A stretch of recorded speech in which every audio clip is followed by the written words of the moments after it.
আল্লাহর রাসূল বললেন মালি আহাদিন ইনদানা ইয়াদুন ইল্লা ওয়াকাদ কাফাইনা। পৃথিবীতে যত মানুষের হাত ছিল আমার উপরে, আই আতিয়া, যত দয়া ছিল আমার উপরে, সবগুলো আমি দুনিয়াতেই বদলা দিয়ে দিলাম। ফা ইন্না লাহু ইনদানা ইয়াদান, আবু বকরেরও একটা দয়া ছিল আমার উপরে, আমি আবু বকরের দয়ার প্রতিদান দুনিয়াতে দিতে পারি নাই। তো আবু বকর কি ধরা খায় গেল? বলে না। তাহলে আবু বকরের প্রতিদান কে দিবে? আল্লাহর রাসূল বলেন ইউকাফিউহুল্লাহু বিহা ইয়াউমাল কিয়ামা। আবু বকর আমার উপরে যেই দয়া করেছে সেই দয়ার প্রতিদান হাসরের কঠিন ময়দানে আল্লাহ কোটি কোটি উম্মতের সামনে নিজের কুদরতি হাতে আবু বকরকে দান করবেন। আল্লাহ বলবে আবু বকর এদিকে আসো, তুমি না আমার দোস্তরে বেশি সহযোগিতা করেছিলা, যাও আজকে আমি আল্লাহ তোমাকে বদলা স্বরূপ বলে দিলাম, জান্নাতের 8টা দরওয়াজা খোলা আছে, যেটা দিয়ে মনে চাই জান্নাতে চলে যাও। তাহলে সিদ্দিক আকবরের ভিতরে পরোপকার ছিল কি ছিল না বলেন? 2 নম্বর খলিফা উমর ইবনুল খাত্তাব রাদিয়াল্লাহু আনহু। আল্লামা ইবনু রজব হাম্বলি রহিমাহুল্লাহ তার বিখ্যাত কিতাব জামিউল উলুমি ওয়াল হিকাম, চমৎকার একটি কিতাব। ওই কিতাবের মধ্যে নিয়ে আসছে উমর ইবনুল খাত্তাব তার জীবদ্দশায়, তিনি যখন খলিফা, মদিনার যত অসহায় মানুষ ছিল, মক্কার যত অসহায় মানুষ ছিল, এদের দায়িত্ব এদের রাতের খাবারের ব্যবস্থা করা, এদের পানির ব্যবস্থা করা, এদের বাজার সদাই করা, সবগুলো দায়িত্ব উমর নিজের কাঁধে নিজে নিয়েছিলেন। 3 নম্বর উসমান ইবনে আফফান, ওনার ভিতরেও পরোপকার ছিল। তিরমিজি শরীফের 3703 নম্বর হাদিস, ওয়ান উসমান ইবনে আফফান হিনা হুসিরা ক্বাল, উসমান ইবনে আফফানকে যেদিন ঘেরাও করা হলো, শহীদ করা হবে, উসমান ইবনে আফফান ঘরের ছাদে দাঁড়ায় একটা ভাষণ দিলেন। হাল তাআলামুন, ও মদিনার সাহাবারা, ও দ্রোহীরা, তোমরা কি জানো না? কি? আন্না রাসূলুল্লাহি সাল্লাল্লাহু আলাইহি ওয়াসাল্লাম কদিমাল মদিনা, নবীজি মক্কা থেকে হিজরত করে যখন মদিনায় আসলেন, ওয়ালাইসা বিহা মাউন ইস্তাআদাব, মদিনায় কোনো মিষ্ট পানির বন্দোবস্ত ছিল না, উৎকৃষ্ট পানি ছিল না। আল্লাহর রাসূল পান করবে কোত্থেকে? সাহাবারাও ভালো পানি পাচ্ছিল না। গায়রা বিইরি রুমা, রুমার একটা কুয়া ছাড়া, একটা কুয়া ছিল ইহুদির বিইরি রুমা, ওই কুয়ার পানি ছিল মিষ্ট পানি, এছাড়া সব পানি ছিল লবণাক্ত পানি, এই পানিটা মুখে নেওয়া যায় বিইরি রুমা। আল্লাহর রাসূল বললেন মান ইয়াশতারি বিইরা রুমা, কে আছো তোমাদের মধ্যে এই রুমার কুয়াটা ক্রয় করে মুসলমানদের জন্য ওয়াকফ করে দিবা, মুসলমানদের উপকার করবা? কে আছো তোমাদের মধ্যে? বিখাইরিল্লাহু মিনহা ফিল জান্নাহ, আমি রাসূল ওয়াদা দিলাম যে ব্যক্তি এই কুয়াটা ক্রয় করে মুসলমানদের উপকারের জন্য দিয়ে দিবে, আমি রাসূল বলে দিলাম আল্লাহ এর বিনিময়ে জান্নাতে উত্তম কুয়া তাকে দান করবে। কে আছো এই কুয়াটা ক্রয় করে মুসলমানদের উপকার করবে? কে আছো? উসমান ইবনে আফফান বলে, আমি দাঁড়ায় বললাম আমি আছি। ফাশতারাইতুহা মিন সুলবি মালি, উসমান বলে ওই কুয়াটা আমি আমার নিজের টাকা দিয়ে ক্রয় করে মুসলমানদের উপকারের জন্য দান করে দিলাম। কি ভাই, উসমান ইবনে আফফানের ভিতরে পরোপকার ছিল কি ছিল না? 2 নম্বর দৃষ্টান্ত উসমান ইবনে আফফানের। আল্লামা আব্দুর রউফ আল মানাভি রহিমাহুল্লাহ তার বিখ্যাত কিতাব আদ-দুররুল মানদুদ ফি যাম্মিল বুখলি ওয়া মাদহিল জুদ কিতাবের নাম, ওই কিতাবের মধ্যে নিয়ে আসছে গোটা মদিনায় দুর্ভিক্ষ দেখা দিল, মানুষের খাবার দাবার নাই, গবাদি পশুগুলো প্রায় মৃত্যু সন্নিকটে চলে গেছে, মানুষ মৃত্যুর ধার প্রান্তে চলে গেছে। আসাবান নাসু কাহতান ফি খিলাফাতি আবি বকরিস সিদ্দিক, খলিফাতুল মুসলিমিন তখন আবু বকর সিদ্দিক, মদিনায় দুর্ভিক্ষ দেখা দিল। ফালাম্মাশতাদ্দা বিহিমুল আম, মানুষের জীবন চলা যখন খুব কঠিন হয়ে গেল, সব মানুষ খলিফার দরবারে গেল, গিয়ে বলল ইয়া খলিফাত রাসূলিল্লাহি সাল্লাল্লাহু আলাইহি ওয়াসাল্লাম, ও আল্লাহর নবীর খলিফা, ইন্নাস সামাআ লাম তামতুর, আকাশ বৃষ্টি দেয় না, ওয়াল আরদু লাম তানবুত, জমিন থেকে গাছ উৎপাদন হয় না, জমিন থেকে শস্য উৎপাদন হয় না, আকাশ থেকে বৃষ্টি আসে না, আমরা কি করব? এবার পরামর্শ দেন। খলিফাতুল মুসলিমিন বললেন ওয়াস্তাঈনু বিস-সাবরি ওয়াস-সালাহ, তোমরা নামাজ আর ধৈর্যের মাধ্যমে আল্লাহর কাছে সাহায্য চাও, যাও যার যার ঘরে যাও, আল্লাহর কাছে সাহায্য চাও। সবাই যার যার ঘরে চলে গেল, আল্লাহ তাআলার কাছে সাহায্য চাইতে লাগলো। পরের দিন সকালে তাকায় দেখে 1000 أعوذ بالله من الشيطان الرجيم بسم الله الرحمن الرحيم وتعاونوا على البر والتقوى ولا تعاونوا على الإثم والعدوان واتقوا الله إن الله شديد العقاب صدق الله العظيم আমরা দুরূদ ইব্রাহিম পড়ি আল্লাহুম্মা সাল্লি আলা মুহাম্মাদিন ওয়া আলা আলি মুহাম্মাদ কামা সাল্লাইতা আলা ইব্রাহিম ওয়া আলা আলি ইব্রাহিম ইন্নাকা হামিদুম মাজিদ আল্লাহুম্মা বারিক আলা মুহাম্মাদিন ওয়া আলা আলি মুহাম্মাদ كما باركت على إبراهيم وعلى آل إبراهيم إنك حميد مجيد الحمد لله ঘাটরা সবুজ সঙ্গের উদ্যোগে আয়োজিত সিরাতুন নবী সাল্লাল্লাহু আলাইহি ওয়াসাল্লাম উপলক্ষে ৭১তম ঐতিহাসিক তাফসীরুল কোরআন মাহফিলের মুহতারাম সদর সভাপতি উপস্থিত হযরত উলামায়ে কেরাম, দূর দূরান্ত থেকে আগত কালিমায়ে তয়্যিবার সোনালী সুতায় গ্রথিত ধর্মপান মুসলমান ভাই বোনেরা, আল্লাহ তাআলার দরবারে অসংখ্য অগণিত শুকর ও সুজুদ যে আল্লাহ আমাদেরকে অত্যন্ত ভালোবেসে আজকের রজনীতে দ্বীনের এক মজমায় আসার বসার তৌফিক দান করেছেন। এজন্য আমরা সকলেই দিল থেকে শুকরগুজার হয়ে পড়ি আলহামদুলিল্লাহ। আপনাদের সামনে সূরাতুল মায়েদার ২ নম্বর আয়াতে কারীমার কিছু অংশ তিলাওয়াত করা হয়েছে। এই আয়াতে কারীমার অংশকে সামনে রেখেই সংক্ষিপ্ত সময়ে কোরআন ও হাদিস থেকে গুরুত্বপূর্ণ একটি বিষয়ে কিছু কথা বলার আশা রাখি। ওয়ামা তৌফিকি ইল্লা বিল্লাহ। আল্লাহ তাআলা বলনে ওয়ালা শ্রবণ করনে ওয়ালা উভয়কে আমল ইখলাসের সাথে বলার শ্রবণ করার তৌফিক দান করেন, আমিন। আজকে আমরা যে বিষয়ে কথা শুনবো কথা বলবো সে বিষয়টি হচ্ছে আত-তাআউন, যার বাংলা অর্থ হচ্ছে পরস্পর একে অপরকে সাহায্য সহযোগিতা করা, এক মুসলমান আরেক মুসলমানের প্রয়োজন মিটিয়ে দেয়া। সোজা কথা, আজকের আলোচ্য বিষয়ের বাংলা তর্জমা হচ্ছে পরোপকার, অন্যের উপকার করা। এ বিষয়ে কিছু কথা আজকে আমরা শুনব। আত-তাআউন শব্দের শাব্দিক অর্থ মু'জামুল ওয়াসিতের মধ্যে লেখা হয়েছে আল মুসাআদা আই আওয়ানা বা'দুহুম বা'দা, একে অপরকে সাহায্য করা। শরীয়তে ইসলামের পরিভাষায় একে অপরকে সাহায্য করা কাকে বলে? জগৎ বিখ্যাত লেখক আল আল্লাম খালিদ আল খাররাস তার বিখ্যাত কিতাব মাওসুআতুল আখলাকের মধ্যে লেখেন আল মুসাআদাতু আলাল হক ইবতিগা আল আজরি মিনাল্লাহ। পৃথিবীতে একজন আরেকজনকে এই আশায় সহযোগিতা করা যে আমি আজকে তাকে সহযোগিতা করলাম, এর বদলা স্বয়ং আল্লাহ আমাকে দিবেন। এটাকে বলা হয় মুসাআদা, পরস্পর সহযোগিতা। দুনিয়ার কোনো স্বার্থ থাকবে না, দুনিয়ার কোনো চাহিদা থাকবে না। আমি আমার জিন্দেগিতে যাকেই সহযোগিতা করব এর প্রতিদান দিবে আল্লাহ, এই মনোবল থাকা, এই সহযোগিতা একে অপরকে করা, এটা প্রতিটা মানুষের জিন্দেগির উদ্দেশ্য হওয়া উচিত ছিল। প্রত্যেকটা মানুষের জিন্দেগির উদ্দেশ্য হওয়া উচিত ছিল সে অপরকে সাহায্য করবে। যেমনটি শাইখুল ইসলাম ইবনে তাইমিয়া রাহিমাহুল্লাহ তার বিখ্যাত কিতাব জামিউল মাসাইল ওই কিতাবের মধ্যে লেখেন আলাল ইনসান আইয়াকুনা মাকসুদুহু নাফআল খালকি, প্রতিটা মানুষের উচিত ছিল সে অপরকে সাহায্য করবে, এটাই তার জিন্দেগির একটা উদ্দেশ্য। সে অপরকে সাহায্য করবে, যে কোনো ভাবে সে পর উপকার করবে, এটা প্রতিটা মানুষের উচিত ছিল, উদ্দেশ্য বানানো।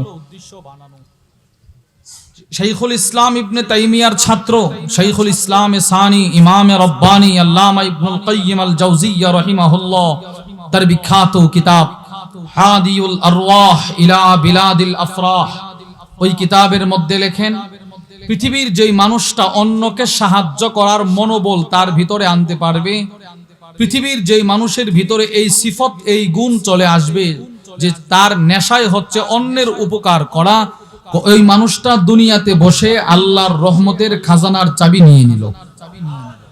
মিফতাহ হুসুলির রহমা, আল্লাহর রহমতের খাজানার চাবি উপার্জন করার মাধ্যম আস-সাইয়ু ফি নাফই আবিদি, আল্লাহর বান্দাকে যথাসাধ্য অনুযায়ী উপকার করা, এইটাকে বলা হয় পরোপকার।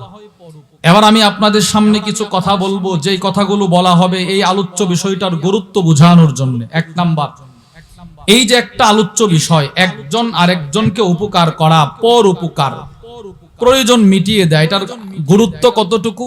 এক নাম্বার, রাসূলুল্লাহ সাল্লাল্লাহু আলাইহি সাল্লাম বলেন, যেই মানুষের ভিতরে পর উপকার যত বেশি থাকবে ওই মানুষটা আল্লাহর কাছে তত প্রিয় হবে।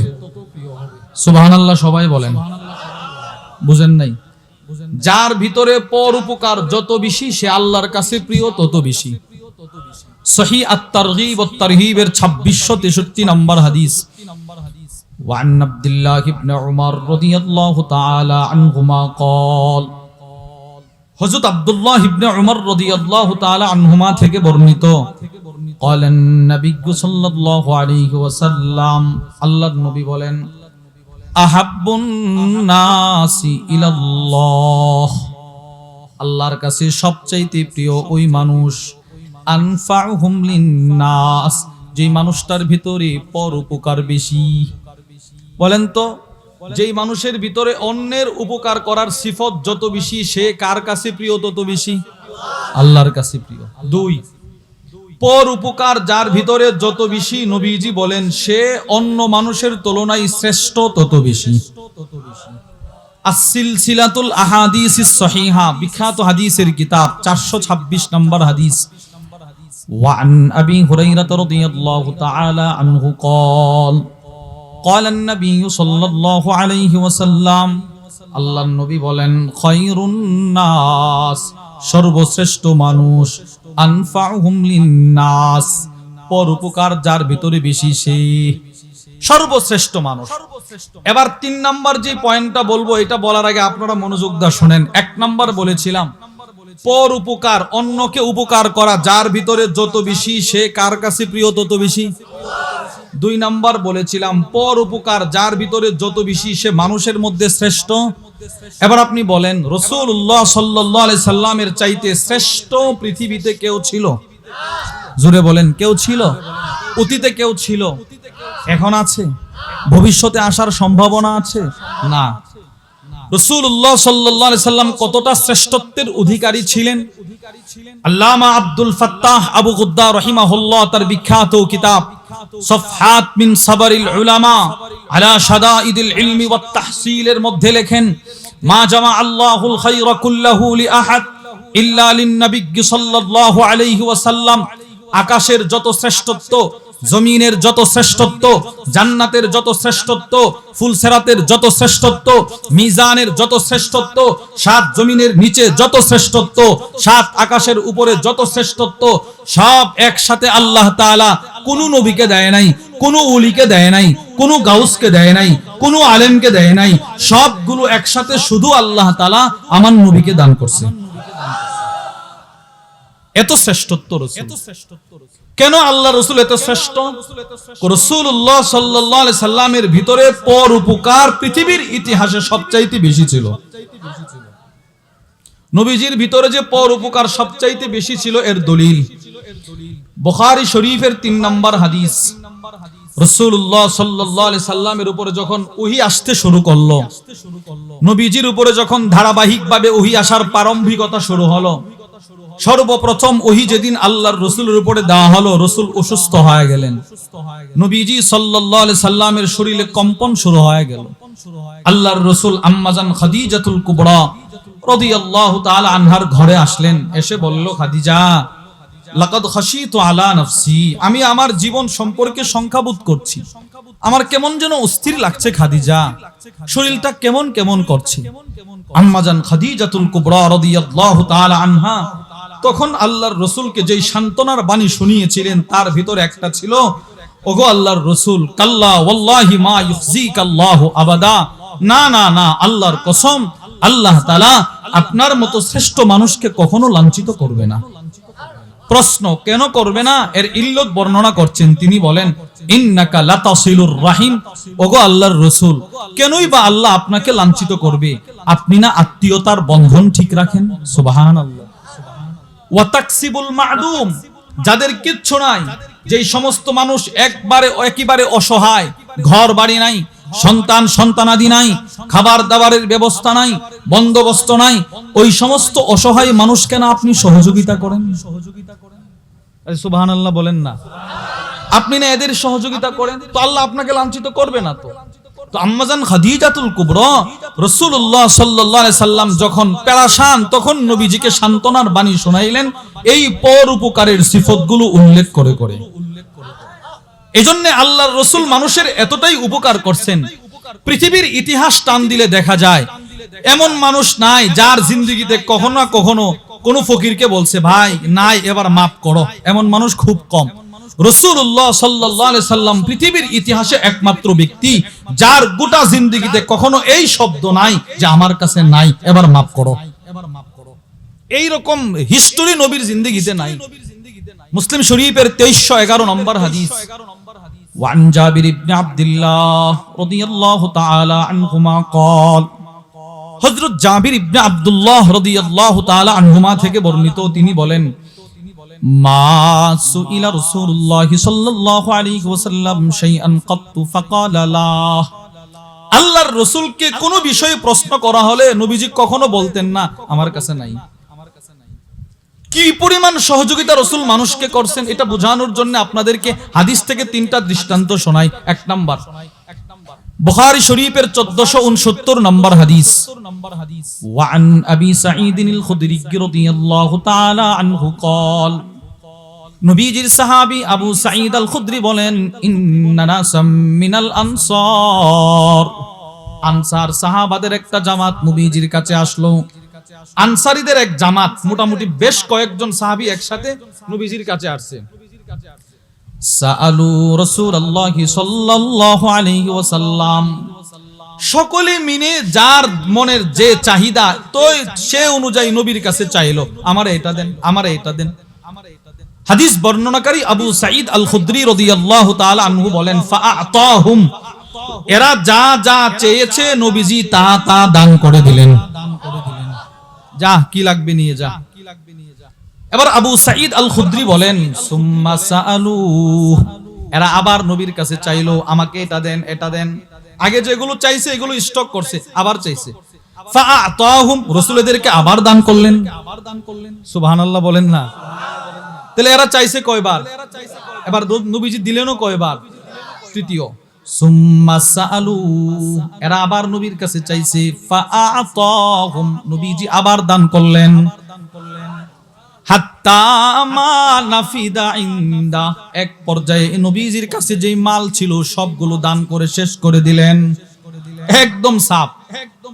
এবার রাসূল বললেন, ফাকালান নবী সাল্লাল্লাহু আলাইহি ওয়াসাল্লাম, লা ইয়াকুনু ইনদি মিন খাইরিন ফালান আদখিরাহু আনকুম, শুনো শুনো, আমি নবীজির কাছে কোনো মালামাল থাকলে সেগুলো তোমাদেরকে যতক্ষণ পর্যন্ত বন্টন করে শেষ না করি ততক্ষণ পর্যন্ত মালগুলো আমার কাছে জমা রাখি না, আমি সব দিয়ে দেই, সব। এই যে দেখো কিচ্ছু নাই। তো এই হাদিসে কি বুঝলেন? রাসূল মানুষের উপকার কি পরিমাণ করতেন, যতবার চাইছে নবী ততবার দান করছেন। 2 নম্বর দৃষ্টান্ত, মুসলিম শরীফের 2312 নম্বর হাদিস, ওয়ান আনাস ইবনে মালিক রাদিয়াল্লাহু তাআলা আনহু قال, আনাস ইবনে মালিক বলেন, আন্না রাজুলান সাআলান নবী সাল্লাল্লাহু আলাইহি ওয়াসাল্লাম গনামান বাইনা জাবালাইন, এক ব্যক্তি নবীর কাছে আয়েশা বলে, ওগো আল্লাহর নবী, আরবের যে 2টা পাহাড় দেখা যায় ওই 2 পাহাড়ের মাঝখানে যে পরিমাণ বকরির জায়গা হয় ওই পরিমাণ বকরি আমাকে দান করেন।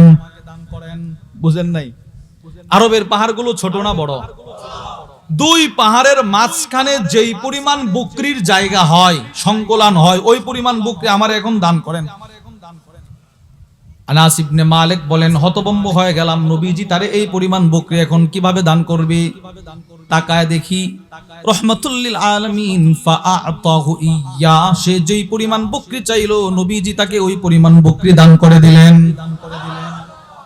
এবার কি পরিমাণ বকরি দান করেছে? মুসলিম শরীফের এই হাদিসের ব্যাখ্যায় আল্লামা মুহাম্মদ ইবনে সালেহ আল উসাইমিন রাহিমাহুল্লাহ তার বিখ্যাত মুসলিম শরীফের শরহ সহিহ মুসলিমের মধ্যে লেখেন, এই পরিমাণ বকরি রাসূল ওই লোককে দান করছে যে বকরি গুলার একটার কাঁধে যদি আরেকটারে রাখা হতো তো দুই পাহাড়ের উচ্চতা যেই পরিমাণ বকরি সেই পরিমাণ হয়ে যেত। এবার চিন্তা করেন আপনার রাসূল কি পরিমাণ মানুষকে দান করতেন। 3 নম্বর দৃষ্টান্ত, বুখারী শরীফের 2093 নম্বর হাদিস। আল্লাহর রাসূল কি পরিমাণ মানুষের চাহিদা মিটাইতেন। وعن سهل بن سعد الساعدي رضي الله تعالى عنه قال, হযরত সাহল ইবনে সাদ বলেন, জাআত ইমরাআতুম বিবুরদাহ ইলা রাসূলিল্লাহি সাল্লাল্লাহু আলাইহি ওয়াসাল্লাম, এক মহিলা রাসূলের কাছে একটা বুরদা নিয়ে আসছে, বুরদা। ফাকালা আতাদরুনা মাল বুরদা, হাদিস বর্ণনাকারী সাহল ইবনে সাদ বলে, ও সাহাবারা তোমরা কি চিনো বুরদা কোন জিনিসের নাম? ফাকিলা লাহু নাআম, পাশ থেকে বলা হলো বুরদা তো আমরা চিনি, কি সেটা? কহিয়া শামলা, এমন চাদর, মানসুজুন ফি হাশিয়াতিহা, যেই চাদরের চতুর্পাশে কারুকার্য করা থাকে, বুনন করা থাকে, এটাকে বলা হয় মানে দামি একটা চাদর, যেই চাদরের চতুর্পাশে কাজ করা থাকে, ফুল বুনন করা থাকে। এরকম একটা চাদর নিয়ে এক মহিলা নবীর দরবারে আসছে। ফাকালাত ইয়া রাসূলুল্লাহ, মহিলা এসে আল্লাহর নবীকে বলতে লাগলেন, ইয়া রাসূলুল্লাহ, ওগো আল্লাহর নবী, ইন্নী নাসাজতু হাদিহি বিয়াদি, এই চাদরটা আমি মহিলা মানুষ রাতে দিনে কষ্ট করে আপনার জন্য বানাইলাম। সুবহানাল্লাহ, এটা আমি শুধু আপনার জন্য বানাইছি, আপনার জন্য আপনি একটু পরবেন। ফাআখাযাহান নাবিয়্যু সাল্লাল্লাহু আলাইহি ওয়াসাল্লাম মুহতাজান ইলাইহা, আল্লাহর রাসূল চাদরটা এমন ভাবে গ্রহণ করলেন যেন চাদরটা নবীজির খুব প্রয়োজন। সুবহানাল্লাহ, অথচ বাস্তবে নবীজির ওই রকম প্রয়োজন ছিল না। এটা রাসূলের আরেকটা সিফত, নবীজির সিফত। হাদিয়া যত ছোট হোক না কেন রাসূল এমন ভাবে গ্রহণ করতেন, যিনি হাদিয়া দিতে আসছে তার কল্পনাই এমন হতো না যে নবীজি আমারটার জন্য এত পাগল, অথচ রাসূল নিতেন যেন এই লোকটা খুশি হয়ে যায়। এটা নবীজির আরেকটা সিফত। ছোট্ট একটা চাদর আনছে, নবীজি এমন ভাবে গ্রহণ করছে, মহিলার দিল ঠান্ডা।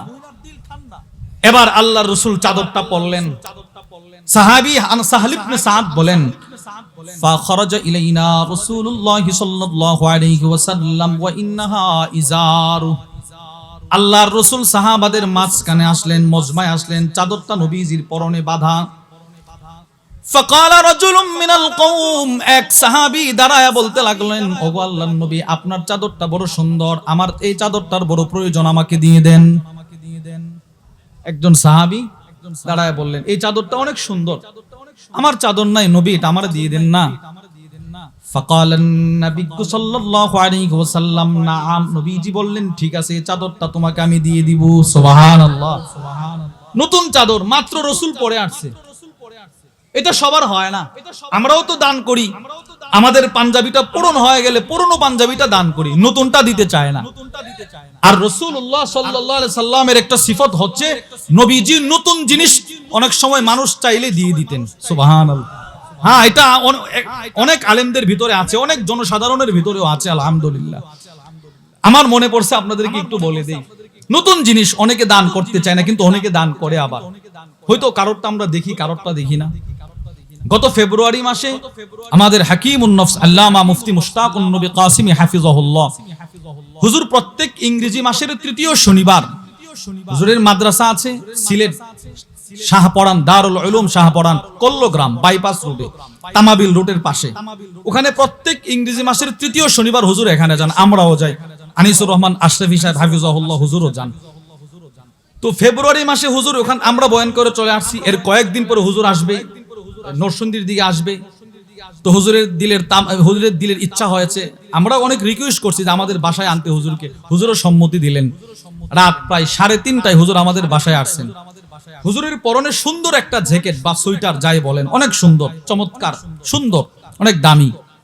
হুজুর এটা নিয়ে আসছে, তো গাড়িতে নামে বলতেছে, মৌলানা এই সোয়েটারটা আমাকে একজন লন্ডন থেকে উনি আসছে শুধু এই সোয়েটারটা আমাকে হাদিয়া দেওয়ার জন্য, অনেক দামি, অনেক গরম, এটা পরলে।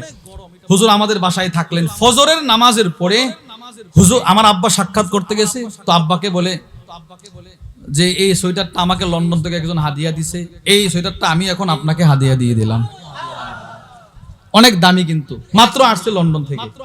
বাস হুজুর বলতেছে এই পরশুদিন নিয়ে আসছে, আজকে আমি আপনাকে দিয়ে দিলাম। এটা একটা নববী সুন্নত, চরিত্র, নতুন জিনিস মানুষকে দিয়ে দেয়া, প্রয়োজনে দিয়ে দেয়া আর কি। তো আল্লাহর রাসূল চাদরটা নিলেন, নিয়ে বললেন ঠিক আছে তোমাকে দিয়ে দিব। সুম্মা রাজাআ, নবীজি ঘরে চলে গেলেন। ফাতাওয়াহা, নবীজি নিজের হাতে চাদরটা ভাঁজ করলেন, নিজে ভাঁজ করলেন। সুম্মা আরসালা বিহা ইলাই, চাদরটা নবীজি ওই লোকের কাছে হাদিয়া পাঠায়া দিলেন, যাও দিয়ে আসো। সে তো রাসূলের চাদর পায়া এতটাই খুশি হয়ে গেল, সে খুশি, বাদ বাকি সব সাহাবারা তার উপরে নারাজ। ফাকালা লাহুল কওম, সব সাহাবারা ওই লোককে উদ্দেশ্য করে বলতে লাগলো, মা আহসানতা, তুই কাজটা ঠিক করস নাই। আমরা গ্রাম্য ভাষায় কি বলি, কামটা ভালো করো নাই। তুমি দেখছো না মাত্র নবীরে হাদিয়া দিছে, রাসূল কয়েকদিন ব্যবহার করতে না করতেই চায়া ফেললি তুমি। লাকাদ আলিমতা আন্নাহু লা ইয়ারুদ্দু সাইলা। এবার সব সাহাবারা ওই যে চাদর চাইছে তারে একসাথে বলতেছে, দেখেন কি কথাটা বলে, এই তুই ভালো করেই জানোস যে রাসূলের কাছে যখনই যা চাওয়া হয় নবীজি কখনো ফিরায়া দেয় না। তুই জানোস না নবীজি সব সময় দিয়ে দেয় সবকিছু মানুষের প্রয়োজন মেটানোর জন্য, তুই চাইলি কেন? সকলে মিলে তাকে তিরস্কার করছে। এবার ওই সাহাবী বলে, ফাকালা লাহুল কওম, ওই সাহাবী উদ্দেশ্য করে সব সাহাবাদেরকে বলতে লাগলেন, ওয়াল্লাহি মা সালতুহু ইল্লা লিতাকুনা কাফানি ইয়াউমা আমুত। ও সাহাবারা শোনো, পৃথিবীর সব মানুষ দুনিয়াতে এসেছে, সকলকে মৃত্যুবরণ করতে হবে, আমাকেও একদিন মৃত্যুবরণ করতে হবে। আমি আল্লাহর রাসূলের চাদরটা এই জন্য চাই নাই যে নবীজির চাদরটা পরে পরে আমি হাঁটবো আর মানুষকে দেখাবো, এই জন্য রাসূলের কাছ থেকে হাদিয়াটা চাই নাই। তো কেন চাইলা? যেদিন আমার ইন্তেকাল হয়ে যাবে আমি আমার পরিবারকে বলে যাব, আমার মৃত্যুর পরে যেন রাসূলের হাদিয়ার চাদরটা আমার জিন্দেগীর শেষ কাফনের কাপড় হয়। আমার দিলের তামান্না, রাসূলের চাদর, যেই চাদর নবীজির শরীর মোবারকে লেগেছে, ওই চাদরটা যদি আমি সাহাবীর জিন্দেগীর শেষ কাপড়ের কাপড় হয়, তো আমার এই শরীরে জাহান্নামের আগুন লাগবে না। হাদিস বর্ণনাকারী সাহল ইবনে সাদ বলেন, ফাকানাত কাফানাহু, এই সাহাবী যেদিন মৃত্যুবরণ করেছিল সেদিন ওই সাহাবীর শরীরে রাসূলের চাদরটাই ছিল কাফন। এজন্য আমি চাদরটা চাইলাম। আমি আপনাদেরকে যে কথাটা বুঝাইতে চাইলাম, রাসূলুল্লাহ সাল্লাল্লাহু আলাইহি সাল্লাম নতুন চাদর সাহাবী চাইছে, বুঝছে তার প্রয়োজন, নবীজি দিছে কিনা বলেন? এজন্য রাসূলের ভিতরে পরোপকার সবচাইতে বেশি ছিল। রাসূলুল্লাহ সাল্লাল্লাহু আলাইহি সাল্লামের কাছ থেকে এই সিফত অর্জন করেছেন সিদ্দিক আকবর, ওমর, উসমান, আলী, সমস্ত সাহাবা রাদিয়াল্লাহু আনহুম আজমাইন, সকলেই এই সিফতটা গ্রহণ করেছেন। হযরত সিদ্দিক আকবরের ভিতরেও পরোপকারের সিফত ছিল। বুখারী শরীফের 3661 নম্বর হাদিস, আল্লাহর রাসূল বলেন, সিদ্দিক আকবর মানুষকে কি পরিমাণ উপকার করছে ওইটা পড়ে আমি স্বয়ং মুহাম্মদুর রাসূলুল্লাহ সাল্লাল্লাহু আলাইহি ওয়াসাল্লামকে এই আবু বকর কি পরিমাণ উপকার যে করছে, যে আবু বকর জানে মালে আমি নবীজির উপকার করছে। وعن أبي الدرداء رضي الله تعالى عنه قال, আবু দারদা বলেন, كنت جالسا عند النبي صلى الله عليه وسلم, আমি নবীজির পাশে বসা, إذ أقبل أبو بكر الصديق آخذا بطرف ثوبه, তাকায় দেখি আবু বকর নিচের পরনের ইজার লুঙ্গি চাদরটা কাপড়টা টাইনা টাইনা নবীর দরবারে আসতেছে, কি পরিমাণ উপরে উঠিয়েছে, হাত্তা আবদা আন রুকবাতি, আর অল্প একটু উপরে উঠাইলে আবু বকরের হাঁটুটা দেখা যাবে। এইভাবে কাপড় উঠায়া উঠায়া নবীর দরবারে আবু বকর আসতেছে রাদিয়াল্লাহু আনহু। আল্লাহর রাসূল আবু বকরকে দেখাই উপস্থিত সাহাবাদেরকে বললেন, ফাকালান নবিয়্যু সাল্লাল্লাহু আলাইহি ওয়াসাল্লাম, ও সাহাবারা, আম্মা সাহিবুকুম ফাকাদ গামারা, এই যে তোমাদের সাথী আবু বকর, তার চেহারা দেখে বোঝা যায় এই মুহূর্তে সে ঝগড়া করে আসছে। সুবহানাল্লাহ বলেন। নবীজি কি বললেন? আবু বকর কি করে আসছে বলেন না, কি করে আসছে? ঝগড়া। এর মানে কিছু মানুষের চেহারা যখন রাগ থাকে, চেহারা দেখলেই বোঝা যায় এখন ঝগড়া টগড়া করে আসছে। আবু বকর আসছে, আসলেই ঝগড়া করে আসছে। ফাসাল্লামা, এসে নবীকে সালাম দিলেন। সালাম দিয়ে বললেন, ইন্নী কানা বাইনি ওয়া বাইনা ইবনুল খাত্তাব শাইউন, ওগো আল্লাহর নবী, হ্যাঁ ঝগড়া করে আসছি, কিন্তু ঝগড়াটা হয়েছে আমার আর উমরের মাঝখানে। সুবহানাল্লাহ বলেন তো, ঝগড়াটা কার কার হয়েছে? আবু বকর উমর। ঝগড়া তো সাহাবাদের শানে মানায় না, তর্ক, একটা কথা বুঝতে গিয়ে ভুল বুঝাবুঝি হয়েছে, রাগারাগি হয়েছে। আবু বকর উমর। আচ্ছা বিবরণ দাও, ঝগড়ার বিবরণ কিভাবে হয়েছে? এবার আবু বকর সিদ্দিকের বিনয়টা দেখেন, এই কথাটা খেয়াল করে শুনেন। এখন যে কথাটা বলবো, নবীজি আবু বকরকে দেখে বললেন কি ঝগড়া করে আসছে। আবু বকরও স্বীকার করলেন কি করে আসছে, কি করে আসছে। এবার ঝগড়া করছে কার সাথে? ওমরের সাথে। এবার আবু বকরের বিনয় দেখেন, আবু বকর বলে, ওগো আল্লাহর রাসূল, ফাআসরাতু ইলাই, ঝগড়া করছি দুইজন ঠিক আছে, কিন্তু অপরাধ আমার। বুঝেন নাই কথা? বুঝেন নাই? আপনি জীবনে বলবেন বিচারকের সামনে যে আমার অপরাধ? দুই দলকে দুই দিকে দাঁড় করাইলে এদের বক্তব্য শুনলে বোঝা যায় এদের কোনো অপরাধ নাই, অপরাধ সব এদের। আবার এদেরকে যখন বলে আপনারা বক্তব্য দেন, এদের কথা শুনলে বোঝা যায় এদের কোনো অপরাধ নাই, অপরাধ এদের। আর সিদ্দিক আকবর বলে, ওগো আল্লাহর রাসূল, উমরের অপরাধ না, অপরাধটা ছিল প্রথমে আমার। সুম্মা নাদিমতু, অপরাধ যেহেতু প্রথমে আমার ছিল, আমি প্রথমে লজ্জিত হইলাম, ঘটনাস্থলে আমি লজ্জিত হইলাম। ফাসাআলতুহু আইয়াগফিরালি, আমি আবু বকর উমরের কাছে ক্ষমা চাইলাম, উমর আমাকে ক্ষমা করে দাও। ফাআবা আলাইয়া, কিন্তু উমর আমাকে ক্ষমা করে নাই। উমর কি করে নাই? উমর কি ক্ষমা করে নাই। ফাআকবালতু ইলাইক, এজন্য আমি আপনার কাছে দৌড়ায় চলে আসলাম। আল্লাহর রাসূল বললেন, ইয়াগফিরুল্লাহু লাকা ইয়া আবা বকরিন সালাসান, আল্লাহ উমর আবু বকরের ক্ষমা করে নাই, এতে কি হয়েছে? আমি রাসূল আপনার কাছে সুপারিশ করলাম, আল্লাহ আপনি আমার আবু বকরকে ক্ষমা করে দেন, ক্ষমা করে দেন। নবীজি এই একটা বক্তব্য, আল্লাহ আবু বকরের ক্ষমা করে দেন, একবার দুইবার বলে নাই। হাদিসে পাকে আসছে রাসূল তিনবার আবু বকরের জন্য মাগফিরাতের দোয়া করছে। ওই দিক দিয়ে উমর, সুম্মা ইন্না উমর নাদিমা, উমরও ঘটনাস্থলে লজ্জিত হইল। হায় হায়, আবু বকরের মতো ব্যক্তি আমার কাছে ক্ষমা চাইছে, আমি ক্ষমা করি নাই, না কাজটা আমি ঠিক করি নাই। উমরও লজ্জিত হইছে। ফাআতা মানজিলা আবি বকরিন, দৌড়ায় আবু বকরের বাড়িতে গেল। ফাসাআলা, গিয়ে প্রশ্ন করলো, আসাম্মা আবু বকরিন, আবু বকর কি ঘরে আছে? ফাকালু লা, ঘর থেকে আওয়াজ আসলো আবু বকর ঘরে নাই। না না, ঘরে নাই, ঘরে নাই। উমর বুঝে ফেলছে যে আবু বকর নবীর দরবারে চলে গেছে। ফাআতা ইলান নবিয়্যি সাল্লাল্লাহু আলাইহি ওয়াসাল্লাম, হযরত আবু বকর উমর দৌড়ায়া নবীজির দরবারে চলে গেলেন। ফাসাল্লামা, গিয়ে আল্লাহর রাসূলকে সালাম দিলেন। বর্ণনাকারী সাহাবী আবু দারদা বলেন, আল্লাহর রাসূল যেই মাত্র উমরের চেহারাটা দেখলেন, ফাজাআলা ওয়াজহুন নবিয়্যি সাল্লাল্লাহু আলাইহি ওয়াসাল্লাম ইয়াতামাআর, নবীজি রাগে নবীর চেহারা লাল হয়ে গেছে। উমরে দেখা নবীজির চেহারা লাল হয়ে গেছে, এই পরিমাণ লাল হইছে, হাত্তা আশফাকা আবু বকরিন, নবীজির চেহারা দেখা আবু বকর ভয়ে থরথর করে কম্পন শুরু করছে।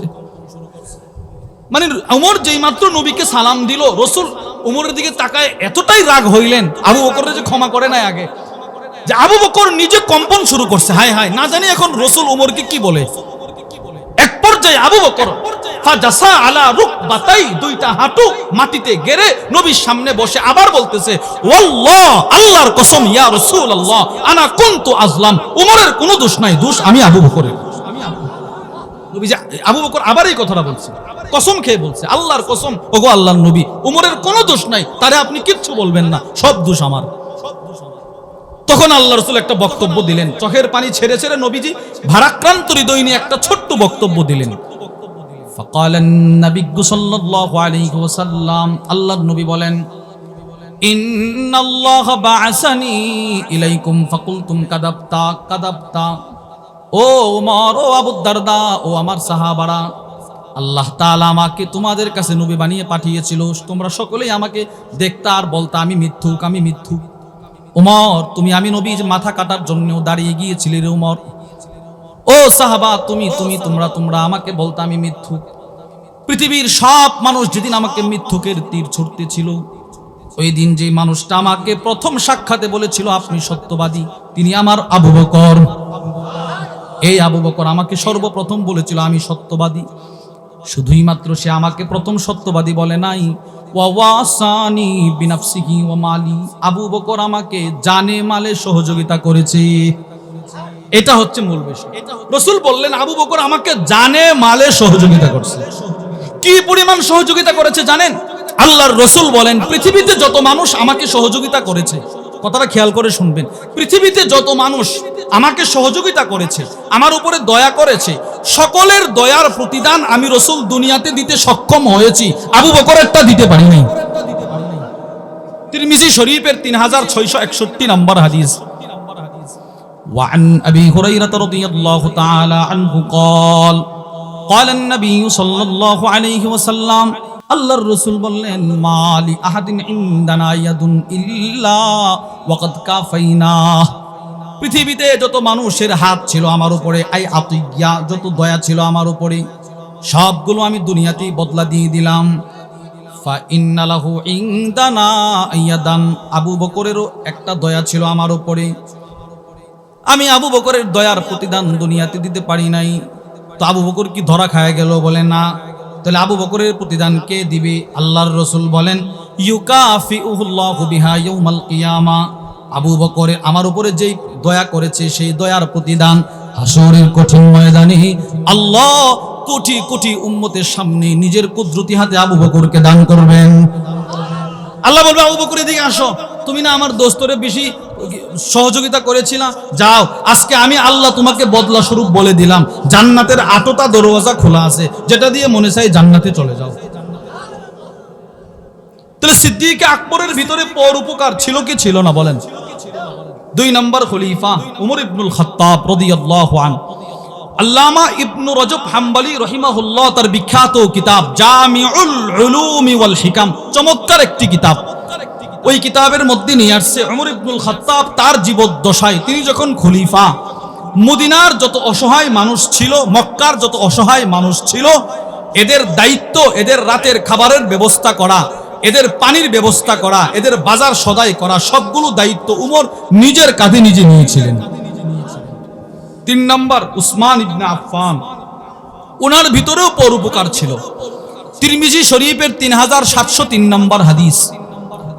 ওয়ান উসমান ইবনে আফফান হিনা হুসিরা ক্বাল, উসমান ইবনে আফফানকে যেদিন ঘেরাও করা হলো, শহীদ করা হবে, উসমান ইবনে আফফান ঘরের ছাদে দাঁড়ায় একটা ভাষণ দিলেন। হাল তাআলামুন, ও মদিনার সাহাবারা, ও দ্রোহীরা, তোমরা কি জানো না? কি? আন্না রাসূলুল্লাহ সাল্লাল্লাহু আলাইহি ওয়াসাল্লাম কদিমাল মাদিনা, নবীজি মক্কা থেকে হিজরত করে যখন মদিনায় আসলেন, ওয়ালাইসা বিহা মাউন ইস্তাআদাব, মদিনায় কোনো মিষ্ট পানির বন্দোবস্ত ছিল না, উৎকৃষ্ট পানি ছিল না। আল্লাহর রাসূল পান করবে কোত্থেকে? সাহাবারাও ভালো পানি পাচ্ছিল না।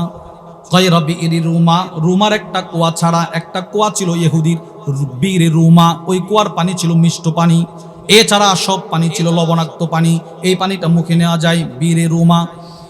আল্লাহর রাসূল বললেন মাই ইয়াশতারি বিইরা রুমা, কে আছো তোমাদের মধ্যে এই রুমার কুয়াটা ক্রয় করে মুসলমানদের জন্য ওয়াকফ করে দিবা, মুসলমানদের উপকার করবা? কে আছো তোমাদের মধ্যে? বিখাইরিল্লাহু মিনহা ফিল জান্নাহ, আমি রাসূল ওয়াদা দিলাম যে ব্যক্তি এই কুয়াটা ক্রয় করে মুসলমানদের উপকারের জন্য দিয়ে দিবে, আমি রাসূল বলে দিলাম আল্লাহ এর বিনিময়ে জান্নাতে উত্তম কুয়া তাকে দান করবে। কে আছো এই কুয়াটা ক্রয় করে মুসলমানদের উপকার করবে? কে আছো? উসমান ইবনে আফফান বলে আমি দাঁড়ায় বললাম আমি আছি। ফাশতারাইতুহা মিন সুলবি মালি, উসমান বলে ওই কুয়াটা আমি আমার নিজের টাকা দিয়ে ক্রয় করে মুসলমানদের উপকারের জন্য দান করে দিলাম। কি ভাই, উসমান ইবনে আফফানের ভিতরে পরোপকার ছিল কি ছিল না? 2 নম্বর দৃষ্টান্ত উসমান ইবনে আফফানের। আল্লামা আব্দুর রউফ আল মানাভি রহিমাহুল্লাহ তার বিখ্যাত কিতাব আদ-দুররুল মানদুদ ফি যাম্মিল বুখলি ওয়া মাদহিল জুদ কিতাবের নাম, ওই কিতাবের মধ্যে নিয়ে আসছে গোটা মদিনায় দুর্ভিক্ষ দেখা দিল, মানুষের খাবার দাবার নাই, গবাদি পশুগুলো প্রায় মৃত্যু সন্নিকটে চলে গেছে, মানুষ মৃত্যুর ধার প্রান্তে চলে গেছে। আসাবান নাসু কাহতান ফি খিলাফাতি আবি বকর সিদ্দিক, খলিফাতুল মুসলিমিন তখন আবু বকর সিদ্দিক, মদিনায় দুর্ভিক্ষ দেখা দিল। ফালাম্মাশতাদ্দা বিহিমুল মানুষের জীবন চলা যখন খুব কঠিন হয়ে গেল, সব মানুষ খলিফার দরবারে গেল, গিয়ে বলল, ইয়া খলিফাত রাসূলুল্লাহ সাল্লাল্লাহু আলাইহি ওয়াসাল্লাম, ও আল্লাহর নবীর খলিফা, ইন্নাস সামাআ লাম তামতুর, আকাশ বৃষ্টি দেয় না, ওয়াল আরদু লাম তানবুত, জমিন থেকে গাছ উৎপাদন হয় না, জমিন থেকে শস্য উৎপাদন হয় না, আকাশ থেকে বৃষ্টি আসে না, আমরা কি করব? এবার পরামর্শ দেন। খলিফাতুল মুসলিমিন বললেন, ওয়াস্তাঈনু বিস-সাবরি ওয়াস-সালাহ, তোমরা নামাজ আর ধৈর্যের মাধ্যমে আল্লাহর কাছে সাহায্য চাও। যাও, যার যার ঘরে যাও, আল্লাহর কাছে সাহায্য চাও। সবাই যার যার ঘরে চলে গেল, আল্লাহ তাআলার কাছে সাহায্য চাইতে লাগলো। পরের দিন সকালে তাকায় দেখে 1000 উট শাম সিরিয়া থেকে মাল বুঝাই করে, খাদ্য সামগ্রী বুঝাই করে 1000 উট উসমান ইবনে আফফানের ঘরের দরজার সামনে লাইন ধরে দাঁড়ায় আছে। সব ব্যবসায়ীদের মনে আনন্দ, মদিনার কোনো মালামাল আসে না, কেউ কিনার সাধ্য নাই, উসমানের দরজার সামনে এতগুলো মাল। সকলে গেল, গিয়ে বলল, উসমান, এই মালগুলো অল্প টাকায় আপনি আমাদের কাছে বিক্রি করে দেন, আমরা এই মালগুলো অল্প টাকায় মদিনার মানুষের কাছে বিক্রি করে দিব, এতে করে আমাদেরও কিছু টাকা লাভ হবে, আপনারও কিছু মুনাফা হবে, মানুষের দুর্ভিক্ষ চলে যাবে। উসমান ইবনে আফফান উল্টো প্রশ্ন করলেন, কাম তুরাব্বিহুনি, এই মালগুলো যে তোমাদেরকে দিয়ে দিব, আচ্ছা এবার বলো, এই মাল প্রতিটা মালে তোমরা কত আমাকে লাভ দিবা? এগুলো তো আমি শাম থেকে কিনে নিয়ে আসছি, প্রত্যেকটা মালে লাভ দিবা কত বলো? আল্লাহুম্মা বিদিরহামাইন, ব্যবসায়ীরা বলে, আমরা প্রতিটা মালে 2 টাকা লাভ দিব। উসমান বলে, উতিতু, এর চাইতে বেশি আমাকে দেওয়া হয়েছে, আরো বাড়ো। এরা বলে 3 টাকা দিব। উসমান বলে, হবে না, এর চাইতেও বেশি দেওয়া হয়ে গেছে, আরো বাড়ো। এরা বলে 4 টাকা দিব। উসমান বলে, হবে না, এর চাইতেও বেশি দেওয়া হয়ে গেছে। এবার মদিনার সব ব্যবসায়ীরা একটা চিৎকার দিয়ে রাগের কণ্ঠে বলে, উসমান, আমরা ছাড়া মদিনায় পাইকার আর কোনো বড় ব্যবসায়ী নাই, কে তোমাদেরকে এর চাইতে বেশি লাভ দিল, তার নামটা বলো দেখি। উসমান শাহাদাত আঙ্গুলিটা আকাশের দিকে উঠায় বলে, তোমাদের লাভ যেখানে শেষ, ওখান থেকে যার লাভ শুরু তিনি হলেন আল্লাহ। আল্লাহ বলছেন আমাকে, উসমান, যদি তুমি এই মালগুলো এই মুহূর্তে মুসলমানদের দুর্ভিক্ষ দূর করার জন্য এমনিতেই দিয়ে দাও, সহযোগিতাটা করো, আমি রব তোমাকে জান্নাতের সহযোগিতা করব। উসমান বলে, তোমরা সাক্ষী থাকো, আমি আমার 1000 উটের মাল আজকে কোনো বিনিময় ছাড়া শুধু মানুষের উপকার করার জন্য দান করে দিলাম। এবার আপনারা বলেন, উসমান ইবনে আফফান রাদিয়াল্লাহু তাআলার ভিতরে পরোপকার ছিল কিনা? ওনার দৃষ্টান্ত 3। উসমান ইবনে আফফান বলে, তিরমিজি শরীফের হাদিস 3703, ওয়ান উসমান ইবনে আফফান قال ان المسجد النبوي, ওই হাদিসের পরের অংশ। উসমান ইবনে আফফান বলে, মসজিদে নববী, প্রথমে মসজিদে নববীটা কেমন ছিল? দাকাবি আহলি, ছোট পরিসরে মসজিদে নববী ছিল। রাসূল যখন হিজরত করে মদিনায় গেলেন, তখন মসজিদে নববী ছিল অল্প জায়গায়, সব সাহাবারা একসাথে নামাজ পড়তে পারে না। নবীজি দাঁড়ায় বললেন, মাই ইয়াশতারি বুকাতা আলি ফুলান, কে আছো রে, মসজিদের পাশের জমিনটা ক্রয় করে মসজিদের জন্য দিয়ে দিবা, কে আছো? সাহাবারা যেন একসাথে নামাজ পড়তে পারে, কে আছো, এই জমিনটা ক্রয় করে দিয়ে দিবা মসজিদে। আমি রাসূল কথা দিলাম, বিখাইরিল্লাহু মিনহা ফিল জান্নাহ, তুমি দুনিয়াতে সামান্য জমিনটা যদি মসজিদে দিয়ে দাও, আমি রাসূল কথা দিলাম, আল্লাহ এর বিনিময়ে কোটি কোটি বর্গ মাইল জায়গা তোমাকে জান্নাতে দিয়ে দিবে। কে আছো বলো বলো। উসমান ইবনে আফফান দাঁড়ায়া বলে, আমি আছি।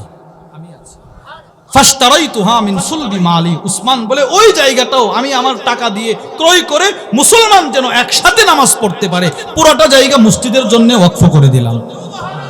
তাহলে উসমান ইবনে আফফানের ভিতরে ছিল কি ছিল না বলেন? 4 নম্বর খলিফা হযরত আলী রাদিয়াল্লাহু তাআলা আন, বুখারী শরীফের 5616 নম্বর হাদিস। এই হাদিসের মধ্যে আছে, হযরত নাজ্জাল ইবনে সাবরাহ রাহিমাহুল্লাহু তাআলা আনহু বলেন, আলী রাদিয়াল্লাহু তাআলা আনহু কুফায় জোহরের নামাজ পড়াইতেন। উনি কুফায় চলে গেলেন। কুফায় জোহরের নামাজ পড়ানোর পর সাল্লা যুহরা জোহরের নামাজ পড়ার পর সুম্মা কাদা ফি রাহবাতিল কুফা, কুফার একটা খালি ময়দানে উনি চেয়ার পেতে বসতেন। আলা হাওয়াইজিন নাস, শুধু মানুষের উপকার, মানুষের প্রয়োজন মিটানোর জন্য একটা চেয়ার পেতে বসে থাকতেন। কতক্ষণ বসে থাকতেন? বুখারীর মধ্যে আছে হাত্তা হাদারাত সালাতুল আসর, আসরের নামাজের আগ পর্যন্ত জোহর থেকে বসে থাকতেন। কার কি প্রয়োজন আসো আমি মিটাইয়া দেব, এইভাবে বসে থাকতেন। তো এই চার খলিফার ভিতরে পরোপকার ছিল কি ছিল না বলেন? সব সাহাবাদের ছিল, সবগুলো বলার সময়ও আমার নাই। এবার শুনেন, এই সাহাবাদের কাছ থেকে পর্যায়ক্রমে এই পরোপকারের সিফতটা আমাদের বুজুর্গরা নিয়ে এসেছেন, আমাদের মুরব্বীরা নিয়ে এসেছেন। আলী রাদিয়াল্লাহু তাআলা আনহুর নাতি, উনার ছেলের নাম হুসাইন রাদিয়াল্লাহু আনহু, হুসাইন রাদিয়াল্লাহু তাআলা ছেলের নাম আবার আলী, দাদার নামও আলী, নাতির নামও কি বলেন? দাদার নাম, এবার নাতির নামও কি? হ্যাঁ, ওনার নাতির আরেকটা পরিচয় হচ্ছে জাইনুল আবিদিন। ইমাম শামসুদ্দিন যাহাবী রাহিমাহুল্লাহ তার বিখ্যাত কিতাব সিয়ারু আলামিন নুবালার মধ্যে লেখেন, কানা আলী ইবনুল হুসাইন জাইনুল আবিদিন। আলী রাদিয়াল্লাহু তাআলা আনহুর নাতি জাইনুল আবিদিন, তার নামও আলী, তার ভিতরেও পরোপকারের সিফত ছিল। কি পরিমাণ ছিল? কানা ইয়াহমিলুস সাদাকাতি ওয়াত তুআম, উনি যখন রাষ্ট্রের প্রধান, রাত যখন অন্ধকার হয়ে যেত, লাইলান আলা জহরি, রাষ্ট্রীয় কোষাগার থেকে ময়দা আর আটার বস্তা রশি দিয়ে বেঁধে বেঁধে নিজে কাঁধে করে করে অসহায় দরিদ্র মানুষের ঘরের দরজার সামনে রেখে আসতেন। নিজে নিজে একা খলিফা। শুধুই মাত্র রাষ্ট্রীয় কোষাগার থেকে মাল নিতেন না, নিজের টাকা খরচ করে কিছু মাল কিনে অসহায় মানুষের দরজার সামনে রেখে আসতেন। ইমাম শামসুদ্দিন যাহাবী লেখেন, ফালাম্মা মাতা, এই লোকটা যেদিন মারা গেল, চতুর্দিকে মশারি টানানো হইল, ওনার লাশ ধৌত করা হবে। গাছেল যারা ছিল, যারা ওনার লাশ ধৌত করার জন্য ওনাকে বাহিরে আনলেন, তারা তাকায় দেখে ওয়াজাদু আলা জহরিহি আসারাম মিনাস সাওয়াত, ওনার পিঠের মধ্যে কালো কালো দাগ দেখা যায়। যারা লাশ ধৌত করতে গেল তারা দূর থেকে দেখে বুঝতে পারলো হয়তো কেউ চাবুকের দ্বারা আঘাত করছে। এবার লাশ যারা ধৌত করতেছে তারা তাকায় দেখে ওনার খাদেম মাথার পাশে দাঁড়ায় কাঁদতেছে। ধৌতকারীরা খাদেমকে বলতে লাগলো, ওই খাদেম কাদস কেন, এই দাগগুলো বা কিসের একটু বলো। খাদেম বলে, দাগগুলো হচ্ছে রাতের অন্ধকারে অসহায় মানুষের ঘরের দরজার সামনে যে খাবারগুলো তোমরা দেখতা, ওই খাবারগুলো এই খলিফা রশি দিয়ে টাইনা টাইনা দিয়ে আসতেন, ওই রশির দাগ এগুলো। রশি দিয়ে দিয়ে টাইনা টাইনা এই খাবারগুলো দিয়ে আসতেন, দাগ পড়ে গেছে দাগ, তো তোমরা হেল্প করলা না। ওয়াকানা লা ইস্তাইনু বিখাদিমিন আও গায়রি, উনি কখনো কোনো খাদেম ব্যবহার করতেন না। আমরা ওনাকে বলতাম, মগো খলিফা আপনি তো আমাদেরকে শুধু অর্ডার করবেন, আমরা মালগুলো নিয়ে যাব। তিনি আমাদের জবাবে বলতেন না, আল্লাহ আমাকে খলিফা বানিয়েছেন, এদের জবাবটা হাসরের ময়দানে আমাকে দিতে হবে। এই জন্য আমি যদি এদের মালামালগুলো নিজে কাঁধে বহন করে দিয়ে আসি, হতে পারে হাসরের ময়দানে আমার সওয়াল জবাব আল্লাহ সহজ করে দিবে। এই জন্য আমারটা আমাকে করতে দাও। উনি কাঁধে করে করে মালামালগুলো নিয়ে আসতেন। আরেকজন বুজুর্গ ছিলেন আল্লামা আবুল ফারাজ আব্দুর রহমান ইবনুল জাওজি রাহিমাহুল্লাহ, তার বিখ্যাত কিতাব সিফাতুস সাফওয়াহ 3 খণ্ডের কিতাব, ওটার মধ্যে নিয়ে আসছে জুবাইদ ইবনুল হারিস, বিখ্যাত বুজুর্গ। উনি উনার জমানাতে যতদিন রাত্রে বৃষ্টি হয়েছে, রাত্রে ইদা কানাতিল লাইলাতু মুতিরা, রাত্রে যখন বৃষ্টি হতো, আখাযা শুলাতাম মিনান নার, তিনি একটা আগুনের মশাল বা হারিকেন নিয়ে, ছাতা নিয়ে, ফাতাফা আলা আজাইজিল হাই, উনার এলাকায় যত অসহায় মানুষ ছিল, যারা অক্ষম, বিছানা থেকে উঠতে পারে না, ছেলে সন্তান মেয়ে সন্তান নাই, যাদের কিচ্ছু নাই, অসহায় যারা, এদের বাড়িতে বাড়িতে বৃষ্টিতে ঘুরতেন আর বলতেন, ওয়াকাফা আলাইকুম বাইতুন, আপনাদের ঘরে কি ফটো আছে? বৃষ্টি পড়লে আমাকে বলেন, আমি আপনাদের ঘর ঠিক করে দেব। এইভাবে তিনি ঘুরতেন। এই পরোপকার বুজুর্গদের ভিতরে ছিল কিনা বলেন? আমাদের অনেক আলেমদের ভিতরে আছে, অনেক মুবাল্লিগদের ভিতরেও পরোপকার আছে। আমি অনেক বড় বড় আলেমদের জবান থেকে শুনেছি, বগুড়ার সবচেয়ে বিখ্যাত মাদ্রাসা জামিল মাদ্রাসার এক সময়ের মুহতামিম ছিলেন আল্লামা ইউসুফ নিজামী রাহিমাহুল্লাহ। হুজুর যেদিন ইন্তেকাল করলেন, উনার লাশ দাফন করে যখন হাজার হাজার শত শত আলেম বিদায় দিয়ে আসছিলেন, তো এরা তাকায় দেখে রাস্তার দুধারে অসহায় দরিদ্র মহিলারা হাউমাউ করে কাঁদতেছে আর ওনার কবরের দিকে যাইতেছে। তো মানুষ আলেমরা বলে তোমরাও কি হুজুরকে চিনো? তো এরা বলতেছে আমরা চিনবো না তো চিনবে কে? উনি নির্জনে নিভৃতে আমাদের মতো শত শত অসহায় পরিবারকে তিনি চালাইতেন, লালন পালন করতেন। চিন্তা করেন, ওনার টাকা দিয়ে আমরা চলছি, তো কে আমাদেরকে এখন দেখবে? এই বলে হাউমাউ করে কাঁদতেন। পর উপকার, নিজের জিন্দেগিটার হায়াত পার কয়দিন আছে, আমার হালাল উপার্জন থেকে যদি একজনকে একটু উপকার করতেই না পারি তো আমার এই জিন্দেগির কোনো দাম নাই, মূল্যহীন এক জিন্দেগি। তাহলে আমরা রসুলের পক্ষ থেকেও পর উপকারের সিফত পাইলাম, সাহাবাদের ভিতরেও পাইলাম, সালফে সালেহিনদের ভিতরেও পাইলাম, আমাদের এই ইদানিং কালের বুজুর্গদের ভিতরেও পাইলাম। এবার এই পর উপকার, একে অপরকে প্রয়োজন মিটিয়ে দেওয়া, একে অপরকে সাহায্য করা, এই বিষয়ে কোরআন কি বলে, হাদিস কি বলে? কুরআনুল কারীমে সূরাতুল বাকারার মধ্যে আল্লাহ বলেন, বিসমিল্লাহির রহমানির রহিম, ওয়া আহসিনু, তোমরা ইহসান করো, ইহসান দয়া করো, ইন্নাল্লাহা ইউহিব্বুল মুহসিনিন, আল্লাহ দয়াশীলদেরকে ভালোবাসেন, ইহসানকারীদেরকে ভালোবাসেন। এই ওয়া আহসিনুর ব্যাখ্যায় আল্লামা আব্দুর রহমান ইবনে নাসির আস-সাদি রাহিমাহুল্লাহ তার বিখ্যাত কিতাব তাইসিরুল কারীমির রহমান ফি তাফসীরি কালামিল মান্নান, ওই কিতাবের মধ্যে লেখেন, আহসিনুর ব্যাখ্যায় তিনি লেখেন, ওয়া ইয়াদখুলু ফি যালিকা কাদাউ হাওয়াইজিন নাস, এই আহসিনু বলে আল্লাহ যে আমাদেরকে আদেশ করলেন দয়া করার জন্য, এর ভিতরে আল্লাহ আমাদেরকে এই আদেশটাও করলেন, তোমরা একজন আরেকজনের সব প্রয়োজন মিটায়া দাও। চিন্তা করেন। 2 নাম্বার, ওয়া তাআওয়ানু আলাল বিররি ওয়াত তাকওয়া, আল্লাহ বলেন তোমরা একে অপরকে সৎ কাজে সাহায্য করো, সহযোগিতা করো। এই আয়াতের ব্যাখ্যায় আল্লামা ইবনে কাসির রাহিমাহুল্লাহ তিনি লেখেন, ইয়ামুরুল্লাহু আযজা ওয়া জাল্লা ইবাদাহুল মুমিনিন বিল মুআফানা বা'দিহিম আলা বা'দ, এই আয়াতে আল্লাহ রাব্বুল আলামিন এক মুমিন আরেক মুমিনকে যেন সাহায্য করে এই বিষয়ে আদেশ করলেন। 3 নাম্বার, আল্লাহ বলেন, ইন্নাল্লাহা ইয়া'মুরু বিল আদলি ওয়াল ইহসান, আল্লাহ তাআলা আদেশ করলেন তোমরা আদল ইনসাফ প্রতিষ্ঠা করো, ইহসান করো, একে অপরের প্রতি দয়া করো। এই আয়াতের ব্যাখ্যায় আল্লামা আব্দুর রহমান ইবনে নাসির আস-সাদি রাহিমাহুল্লাহ লিখেন, আল ইহসান ফাদিলাতুন মুস্তাহাব্বুন, একে অপরকে ইহসান করা, দয়া করা, অনুগ্রহ করা, একে অপরকে সাহায্য করা, এটা আল্লাহ তাআলার কাছে বড় পছন্দের একটা আমল।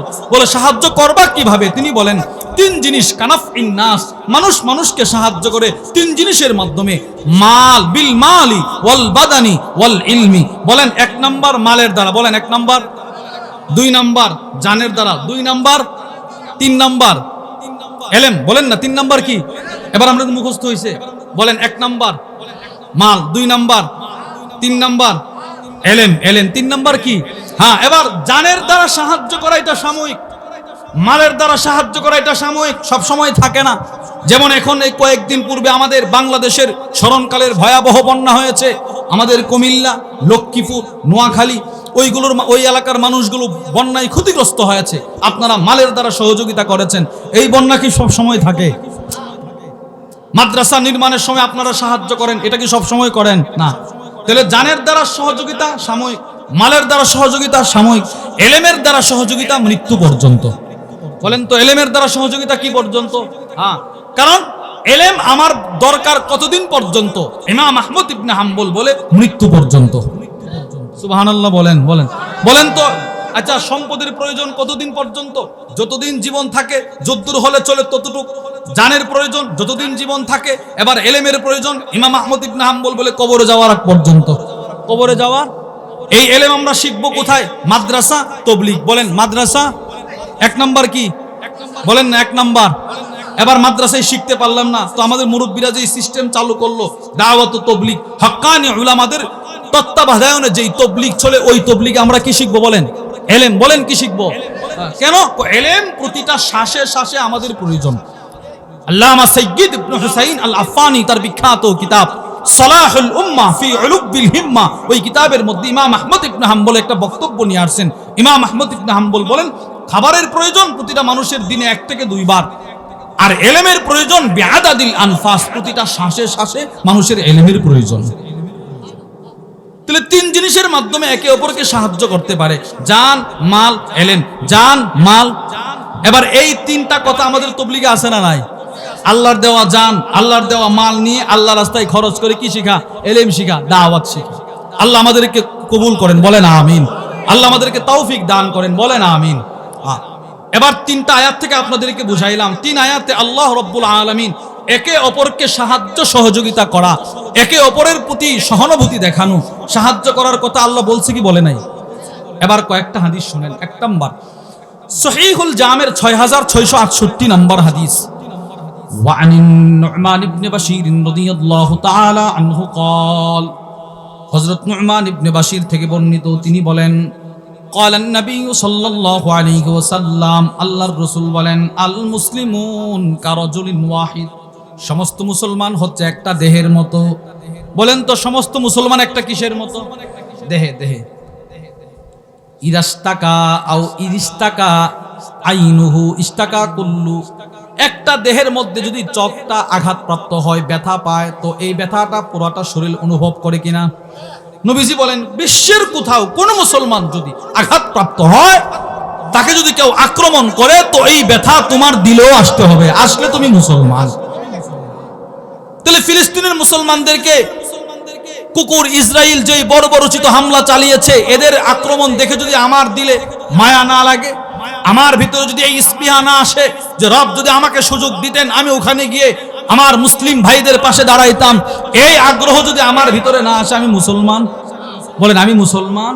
রাসূল বলছেন একটা দেহ, দেহের এক অঙ্গে যদি ব্যথা আঘাতপ্রাপ্ত হয়, তো পুরোটা শরীর এই ব্যথাটা অনুভব করে। এই হাদিসের ব্যাখ্যা করতে গিয়ে আল্লামা ইমাম নববী রাহিমাহুল্লাহ তার বিখ্যাত কিতাব আল মিনহাজের মধ্যে লেখেন, وقال الإمام النووي رحمه الله فهذه الأحاديث صريحة في تعظيم حقوق المسلمين بعضهم بعض, এই হাদিসের ব্যাখ্যায় তিনি বলেন এই হাদিসগুলো এই কথা স্পষ্ট প্রমাণ বহন করে, পৃথিবীতে প্রত্যেকটা মুসলমানের একজনের উপর আরেকজনের কিছু হক আছে। হক আছে না নাই? বলেন।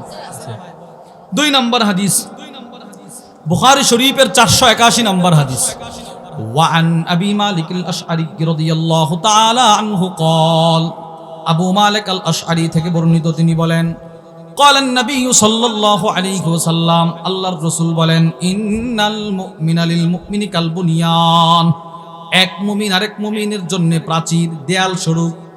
দেওয়াল ইয়াশুদ্দু বাদুহু বাদা, যে দেওয়ালের একটা ইট আরেকটা ইটকে মজবুত করে। দেওয়াল যারা দেয়, দেওয়ালের একটা ইট আরেকটার সাথে লাগার কারণে এইটুকু জায়গা মজবুত হয়, আরো যত ইট লাগায় ততটুকু জায়গা মজবুত হয়। নবীজি বলেন এক মুমিন আরেক মুমিনকে মজবুত করে। নবীজি মজবুত কিভাবে করে এটা বোঝানোর জন্য সাব্বাকা আসাবিআ, রাসূলের 2 হাতের আঙ্গুল মুবারক একটা আরেকটার ভিতরে ঢোকায় বলেন, এই যে দেখো এইভাবে মজবুত করে। সুবহানাল্লাহ বলেন। নবীজি এভাবে ঢোকায় দেখাইলেন।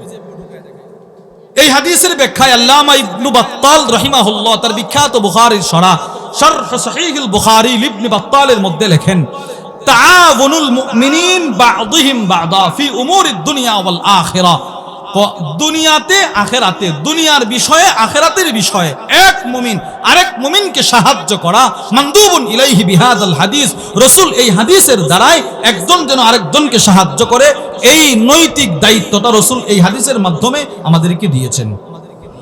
এই হাদিসের মাধ্যমে তোমরা একে অপরকে সাহায্য করো।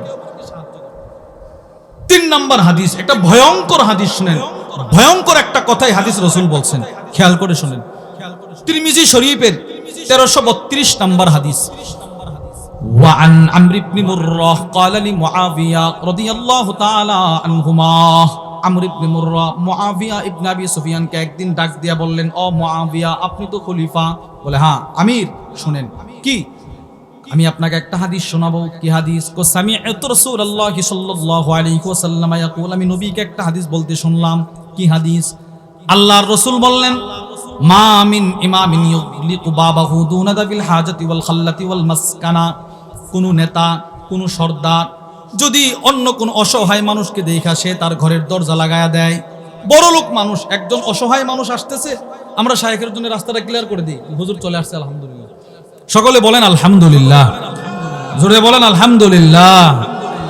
আমাদের আজকের মাহফিলের বিশেষ মেহমান, প্রধান মেহমান, কারা নির্যাতিত মজলুম আলেমে দ্বীন শেখ আল্লামা মাহমুদ হাসান গনবী হাফিজাহুল্লাহ হুজুর ইনশাআল্লাহ চলে আসছেন, আলহামদুলিল্লাহ।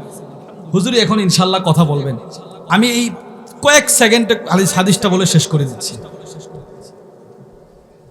তো আল্লাহর রসুল বললেন, যেই ব্যক্তি কোনো অসহায়কে দেখে নিজের ঘরের দরজা বন্ধ করে দেয়, মনে করেন এই লোকটা এসে আমার কাছে কিছু চাইবে, আমি দেখাই গাড়িতে বসা, গাড়ির গ্লাসটা উঠাইয়া দিলাম, ঘরের দরজাটা বন্ধ করে দিলাম। নবীজি বলেন, ইল্লা আগলাকাল্লাহু আবওয়াবাস সামা দুনা খাল্লাতিহি ওয়া হাজাতিহি ওয়া মাসকানাতি। এই লোক যে আজকে ঘরের দরজা বন্ধ করে দিল, গাড়ির গ্লাস উঠায়া দিল, এই লোকটা যেদিন মুসিবতে পড়বে, আল্লাহ তার মুসিবতের দিকে ভ্রুক্ষেপ করবে না, আল্লাহ ওই দিন আকাশের দরজাগুলো বন্ধ করে দিবে।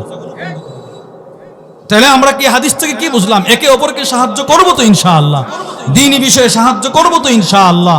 আল্লাহ আমাদের সকলকে যে কথাগুলো বললাম সেই কথাগুলোর উপর আমাকে আপনাকে সকলকে আমল করার তৌফিক দান করেন। রাসূলুল্লাহ সাল্লাল্লাহু আলাইহি সাল্লামের এই সিফত, অপরের প্রতি সহানুভূতি দেখানো, এটাও আমাদেরকে আনার তৌফিক দান করেন। যা কিছু বলেছি যদি সঠিক হয় রবের পক্ষ থেকে, ভুল হলে আমার পক্ষ থেকে। ওমা আলাইনা ইল্লাল বালাগ। আসসালামু আলাইকুম ওয়া রাহমাতুল্লাহি ওয়া বারাকাতুহু।